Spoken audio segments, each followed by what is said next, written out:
So I really just wanted to say thank you so much, Kimberley, for being involved in this interview today. My name is Adjei. I'm the head of First Nations Arts and Culture at the Australia Council. I'm a Waithapi and Mabiok Islander woman from the Torres Strait, but I grew up in Sydney, and I'm talking to you today from Bidjigal country, and I pay my respects to elders past, present and emerging today. The interview today is really to look at, generating interesting stories that can really speak to the themes that are generated through the diversity report and research that we're doing at the Australia Council. And we really recognise the value of your work and its impact on the sector as well. Thanks, Kimberley.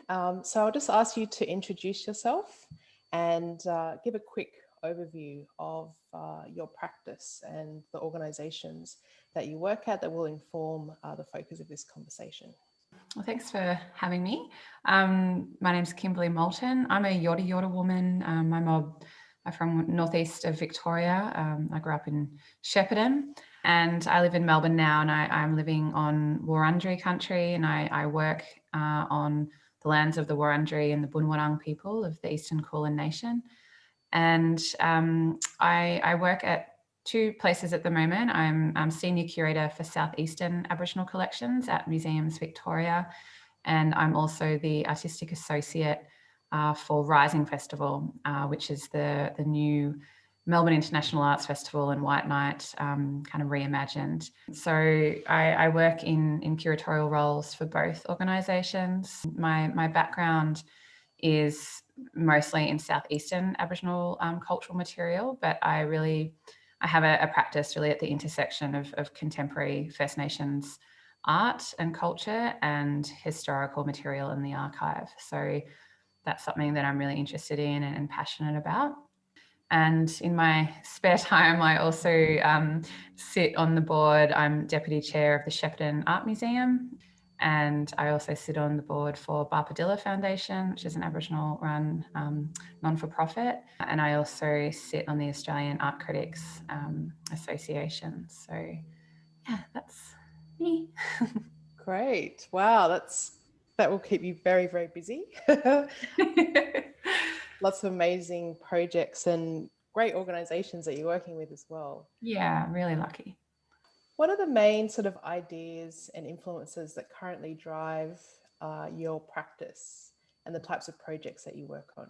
I guess my influences are my culture. So being a Victorian Aboriginal woman, Yorta Yorta woman, and having kind of coming from a family of strong Yorta Yorta people, activists and teachers and artists. I guess that's sort of my first influence. And then, I've been at Melbourne Museum for over a decade now. I was in Bunjalaka, the Aboriginal Cultural Centre, for 8 years as project officer for that space and also curator for the Birrong Gallery, which is a contemporary Aboriginal art space there. And that was really formative for me in terms of learning about institutions and contemporary art and what curating is and, best practice in terms of community collaboration. I think also I'm really passionate about access to collections and, the cultural strengthening for our mob that can come from having access to the objects made by our ancestors in these institutions, but also the transformative kind of experience that can have in creating new work. And so I'm really passionate about, contemporary art and the role that artists can play and do play within these sort of colonial archive spaces. Mm-hmm. But I'm also really interested in First Nations curatorial practice and artistic practice is outside of the White Cube, outside of these institutions as well. And so I suppose my work with Rising, which is a festival, and it's, we're still kind of working in some of these spaces, but it's a little bit more ephemeral. And so that's quite an interesting space to explore at the moment as well. How do you define success within the projects that you're working on? And can you describe a moment or experience within one of the projects that you've worked on where you knew that you'd been successful, even though you sort of weren't anticipating that? I think success for me, when I'm working with artists and community, is that the artists are happy and that they're getting an experience and they feel culturally supported and safe in these spaces that often are very unsafe for mob or historically have been. I think obviously there's success, it depends how you define it. Coming from an institution, often success is defined by audience attendance, by media and profile and all of that. And of course, there is an element of that when it comes to exhibition and shows, and that's also good for the artists and community. I think success in an internal kind of museum space is access and having, people coming in. Success is employment, Indigenous employment in these spaces, and autonomy. And I'm really interested in kind of decolonial practice. I shift around what decolonization means. It's constantly changing in my head. I'm not actually sure it's achievable in colonial spaces, but like all of these kind of conversations around anti-colonial spaces or indigenizing spaces, and that's really interesting to me. And I think that's when we edge closer to that, that's also success for our mob. I've worked on like a number of projects. Like I also have an independent practice, so I've curated for like spaces that are outside of my institutions I work for, because I don't want to be defined by the institution I work for. And that's very common, I think, with mob, that we get these roles within major galleries or whatever it might be, and there's this expectation that that's all we are for that institution. And I think, part of like my anti-colonial practice is to push against that. And it's not to kind of not like dedicate myself to my work in these places, but it's more to kind of challenge, the Western system of ownership and hierarchy and the myth of the expert as well, which I really don't agree with. For me, culturally, it doesn't work, and I think it's problematic in many ways. So I've had like success where I've like felt really happy about some smaller projects. Like I curated a show at Gertrude Contemporary a few years ago, and I was the second Aboriginal curator for this guest curatorial program that had been running for 17 years. And Stephen Gilchrist was the first one, and he's amazing, and he's someone that I really, admire and respect. A show of all First Nations women. It was called Mother Tongue. It was a small show, but I was really proud of it. And likewise, I did a show in Adelaide for Tarnandy, and Ace opened a few years ago. I co-curated that with Liz Knoll, who is a non-Indigenous woman, amazing curator, and she's the director of IMA now, but back then she was Ace, and we did an exhibition called Next Matriarch, and that, I really loved just working with all the women that were in that show. But I think success internally for me is also like, access for collections and repatriation as well. We're getting, more requests for repatriation, more requests for access, and access and repatriation and loan like look completely different depending on who is asking for it. There's no flat kind of way of looking at that. Some community comfortable with their objects being in the museum as long as they can have, freedom to access that when they wish. A mob want their things home, and I find that space really interesting to kind of work with that. And my museum, Melbourne Museum, Museums Victoria, are actually very on board with repatriation. Any topics that people sort of try and stay away from, and because they feel uncomfortable, and you really like to open that up and explore and try and work together? Or well, actually, I feel like there's a topic at the moment, like talking about decolonization before, and that word is getting thrown around a lot.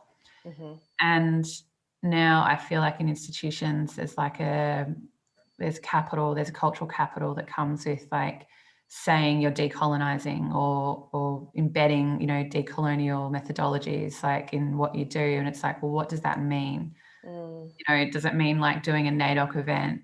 Yes. Or does it mean, kind of cluster hiring 5 Aboriginal curators, to work in your institution?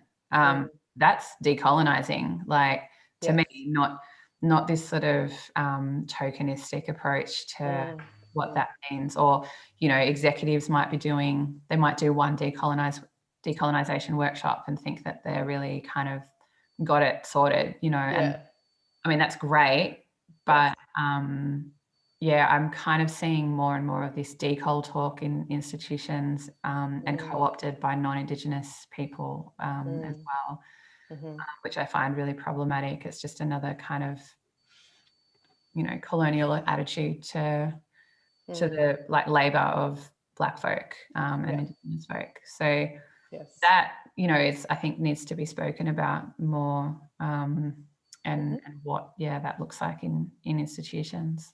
Yeah.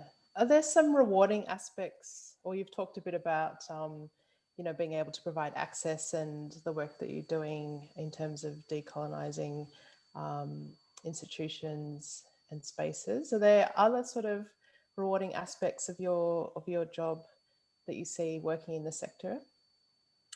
I just love our art and culture. It's, Yeah. you know, like we're just doing and have been doing the most amazing work. But there's so much that can be learned from the collections, you know, the historical collections, that there's so much work that needs to be done in those spaces. And it's not just isolated to the museum I work for. I love the collegiality and like the peer, you know, relationships that I have with other mob in other institutions. Like, you're kind of instantly connected, because not only because of you share like obvious interests, and you're also like connected, usually your cousins or something, but there's always a cousin somewhere. it's like everyone knows everyone, but that's what I love. That's what I love about, you know, there is a really strong, I think, sense of like connection and support with other curators, you know, and I've had a lot of like amazing mentors, and I'm so excited that Francesca, you know, Kibula has just joined at OSCO. She's hugely influential in my life and leading, you know, that kind of advocacy for First Nations curators and artists in the sector. But there needs to be more people like in the, like I'm the only Aboriginal curator in my organisation at the moment. Oh, right. I've just had an assistant curator start with me, who's sort of an emerging young person who, it's really great that, you know, he can come in and we can work together and kind of, that's how I learnt on the job. So I'm really excited about that. But yeah, we just need to kind of continually build that. So what are some of the barriers you see in terms of working in the museum and gallery sector?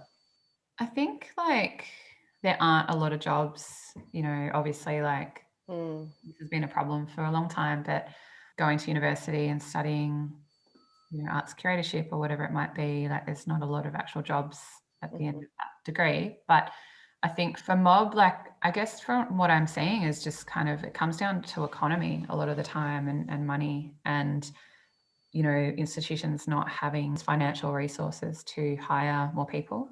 You know, I think a lot of institutions have been really struggling, you know, over the last few years with funding and that kind of thing. So a big barrier is just that, that funding to employ people. Then there's like the leadership within the institutions. And if you only have one or none, you know, or no like First Nations people like in leadership roles, it's very hard to maintain and retain, I think, First Nation staff. It can be very isolating in these places. I think I work with amazing colleagues, non-Indigenous colleagues, in various departments, but you know, sometimes it is just quite hard being the only Aboriginal person or one of few. There are other Aboriginal people at Museums Victoria, but not in curatorial or kind of senior roles. So that's a challenge. I think like there's a lot of responsibility on community that are in, you know, and it's either like it's both museum and contemporary art spaces, like the pressure to carry the kind of weight of the institution and that history and kind of the legacies that still kind of are present around that, and also trying to be that conduit to your community or, you know, more broadly. That can be a challenge as well. And that's why it's important to have, you know, a team of Aboriginal people, First Nations people in these places, so people don't feel so alone. Yeah, yeah, sure.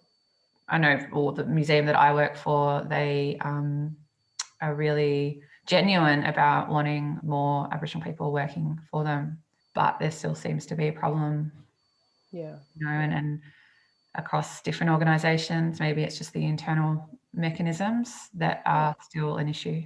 Mm. So now looking at the pandemic, we had a crazy year last year. So how has your experience of the pandemic impacted your work, and how's the pandemic impacted the work that you're doing in your organisation as well? Yeah, I actually got super busy last year, and I'm really thankful for that. Wow. Yeah. I know that there are many of my friends who are artists and musos, and like it really took its toll. But I guess because much of my work I can do at home, like I need the collections, the physical collections sometimes, but because of the database and because of everything, all the systems that are in place at the museum, it meant that I can do my work remotely. And then obviously there was an increased need for online resources and other kind of forms of learning and sharing knowledge and educating. So, that I worked a lot on that. My projects, I had a couple, that did stop down to, the COVID, but I'm working on an international project at the moment with two other First Nations curators, and that's with the Winnipeg Art Gallery and Patricia in New Zealand and Museums Vic, and that connection, came out of an opportunity to go and actually meet, and we were there together. Yes, we were. Like to meet and connect with First Nations mob internationally, which is just, again, really transformative and really important. And a few years later, we're kind of now working on this big show, which is really exciting. And Winnipeg and we've all, like continued the commitment to work on the show. And it just means shifting from us going and the artists being able to go where it's just their work. But the fact that they can still have that representation there is just really so great. We're working really closely via Zoom, and we were doing that anyway. We started that process because of, geographically we're so distant. I'm really, thankful that there's sort of still this ongoing commitment from Australia Council, but also, different institutions to just adapt and to try and keep, that commitment to community and artists and collections and keep things rolling. But we just do it in a different way now. And I guess, the reality might be that we may not be able to go overseas for a few more years or however long. And so thinking about different ways that we can still work together and have that representation over there and nationally as well. I think like domestically it's getting easier to travel now and great and do all of that. But it's just kind of, I actually feel with my work, I almost became more connected to people because it was lots of Zooming, lots of calling. Yeah. Like I almost, like, because I used to have a little bit of anxiety about like calling people on the phone. Zooming, like now it's just like, let's just do it. And so kind of more, almost more productive in a way because just getting things done and don't have the same phone anxiety as I used to have. Yeah. So now we'll sort of move on to looking at sort of audiences and any tensions and your vision for the future. So in terms of audiences, and you talked a bit about this earlier, but who do you see as your current audiences, and also audiences that you want to see come and see your work and the projects that you're working on at the museum and the festival? And, if those two types of audiences don't coincide, what do you see as barriers that are inhibiting you reaching those audiences? I guess when I work on a project, the first audience I think about is the community, is the Aboriginal community, Torres Strait Island community, broader First Nations, connections and community. That's often, I enter the project from that space. But of course, when you work in an institution or if you're presenting something, wherever it might be, you're kind of thinking, how is this going to engage and share you know, with people that might not have any understanding of Aboriginal culture or might not have any interest in that. So you're always kind of trying to think around, you know, that audience. And audience also at the end of the day is about money.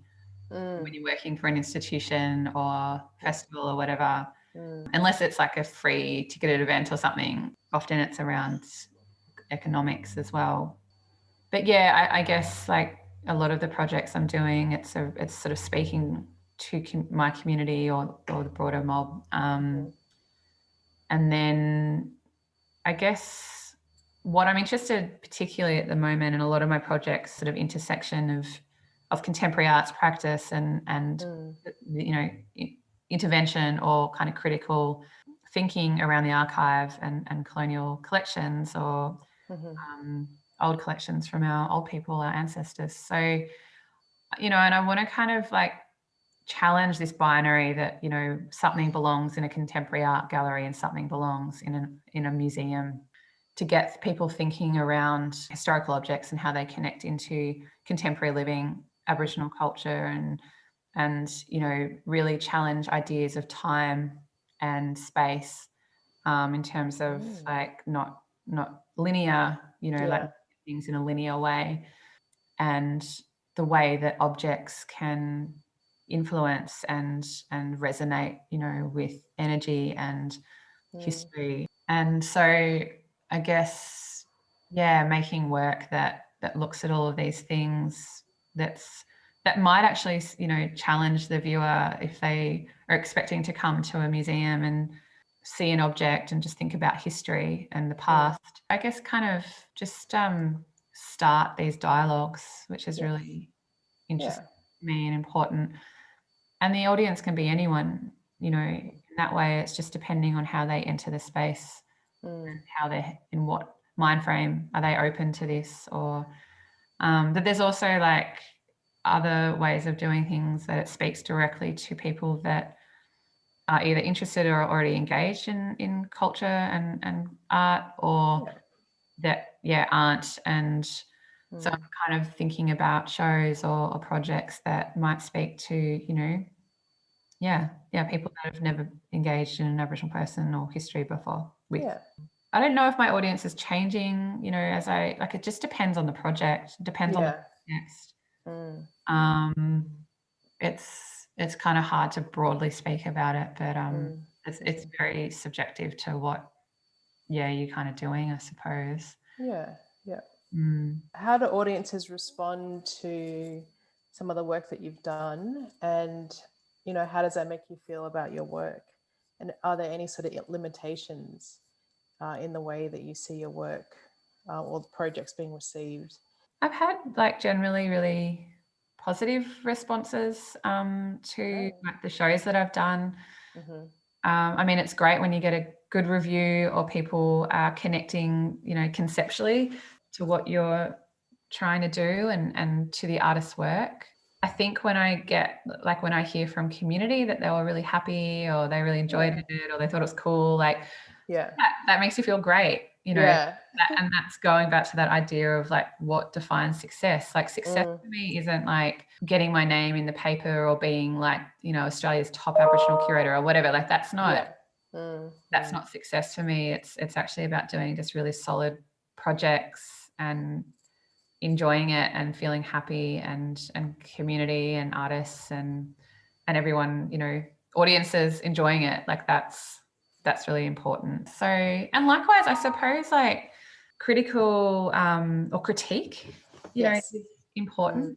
And it's hard to take, you know, no one likes to hear like, oh, I didn't like that, or I feel like you should have done it this way, or that's a natural. Also disagree with people like as well. That's the beauty of like having these conversations, and I enjoy that as well, because you can't get better at something until you have that kind of positive feedback, informed feedback, not an Instagram rant or an ill-informed opinion. Everyone can have opinions, but if you're not informed or if you're just jumping on a bandwagon, well then, you know, maybe that's more of a personal thing than a critique on someone's work. It would be good to have more like of those kind of discussions as well in the future. peer with artists, and yeah, like, because just to expand on what we do as Aboriginal curators and artists, yeah, to get better is to kind of critically look at your work. And I know myself, like, you know, stuff that I've written like 10 years ago or 5 years ago, now I'm like, oh God, like, like, oh my God, what was I thinking? that, or, you know, or you kind of shift your thinking, or and you grow.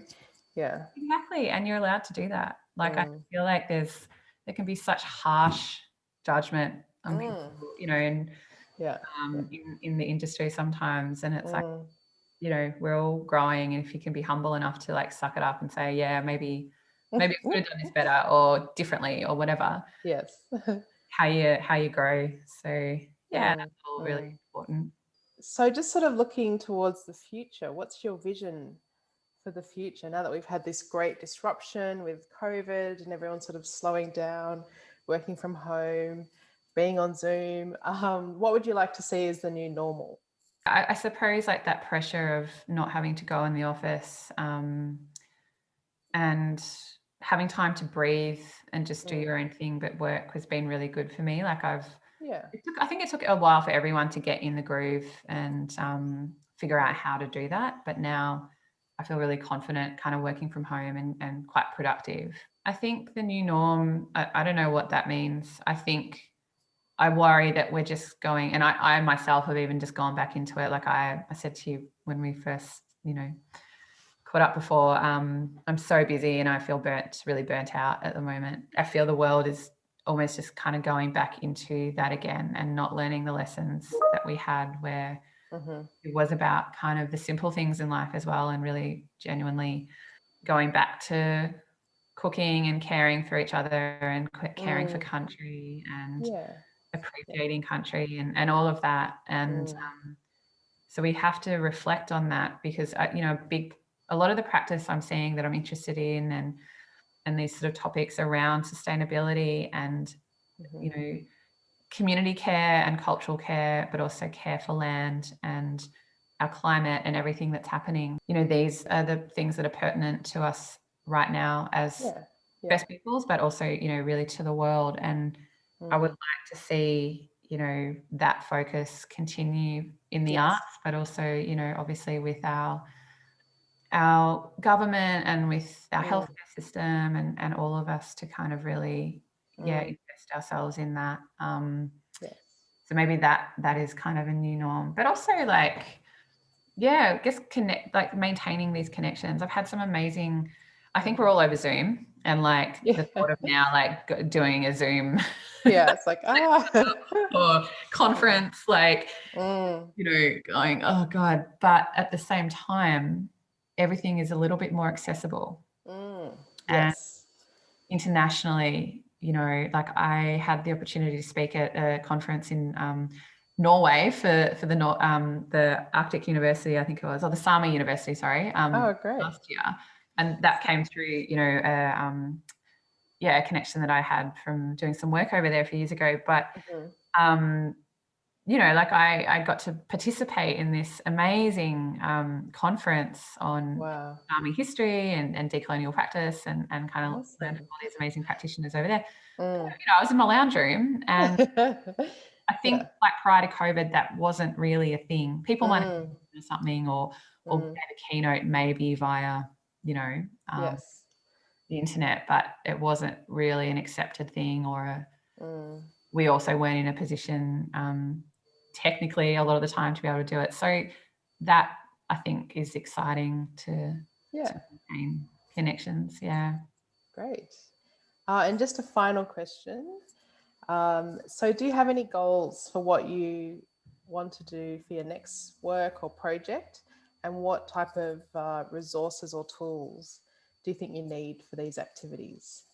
I'd like to be doing more work collaboratively with other mob, like this Canada show, for instance, and First Nations Triennial that I'm working on. Like, I just, it's so enriching to be working with Jamie Isaacs and Ioana Gordon-Smith. So Jamie's Anishinaabe, and Ioana is from New Zealand and Samoan. I just like being able to like share in our culture, but also conceptually how we're thinking around the topic we're working with, and then sharing artists and you know, that conversation is so amazing. And I'd love to be able to do that more with Mob in Australia. Like I'd love to collaborate.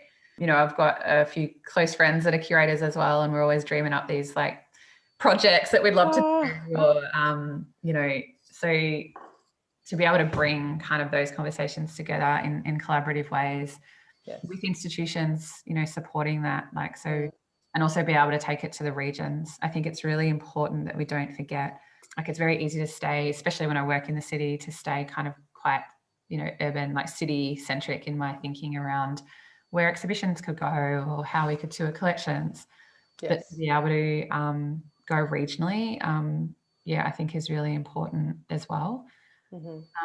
Yeah, so I guess my goals for the future would be to continue like to work in this space of First Nations contemporary art and historical material, but that might shift in the future, because I think there's always ways to bring that in without physically being there.